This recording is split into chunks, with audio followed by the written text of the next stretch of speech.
ya ngaho nguko rero umuntu ahawe ikaze nanone ku murongo wa YouTube kuri Mr. Sikorere ya inkuru ziri gucicikana rero ngo Miss Naomi na Michelle ngo bigeza habi rero ewa ngo bigeza habi ariko abantu kuki Naomi rwose ubukwe bwe guhera mu mwaka wa 2022 na Michelle umugabo we bizwi nk'umugabo we ewana ngo kuri iyi nshuro ngo biri irudubi amakuru ariho rwose ko bashobora kuba ubukwe butakibaye dore ko byari bizwi ko ari mu kwezi tariki ya 29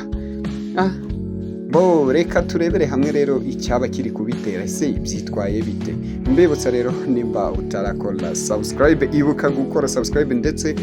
utere comment na sharing inshuti zawe ndetse aha niho muvoma ubumenyi mukahakura amakuru agezweho atari ibihuha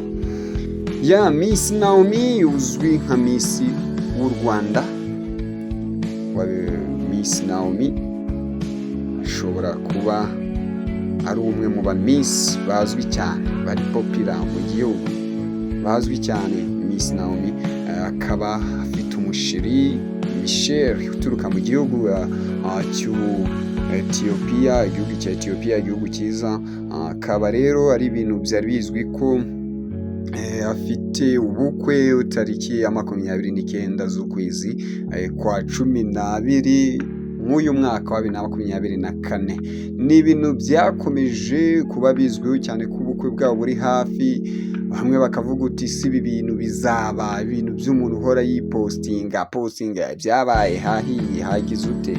uti bamwe bakomeza kuvuga ko ari ubukwe butazataha n'ubukwe butazataha kuko bakurikije uburyo uko babibonaga bakavuga uti biranagahararo uti umusore nk'uriya w'umunyetiyopiya uti abasore beza nk'abari uti ntago bajya bagira gahunda uti wabona uti barabara bikavugwa cyane ariko ubukwe bwe amakuru ari hanze aha ngo nuko butakibaye abantu rero bakomeza kujya banga ibyiza abanyarwanda rwose sinzi uko twabaye dukomeje kwanga ibyiza tukifuriza abantu ibibi ariko ubukwe bwa Naomi amakuru ahari ya nyayo ngewe mpagazo mfite nuko ubukwe bwe buzaba nta kizabutangira ahubwo ni amagambo y'abantu ni kwa kundi baba batifuza ibyiza bahora bashaka nyine ibintu by'amatiku n'iki ariko ubukwe bwe burahari dore ko Naomi ari umwe mu famiye rwose itegura ibintu by'ubukwe cyane ndazi neza ko mwabonye n'amafoto bari kumutegurira imisatsi ye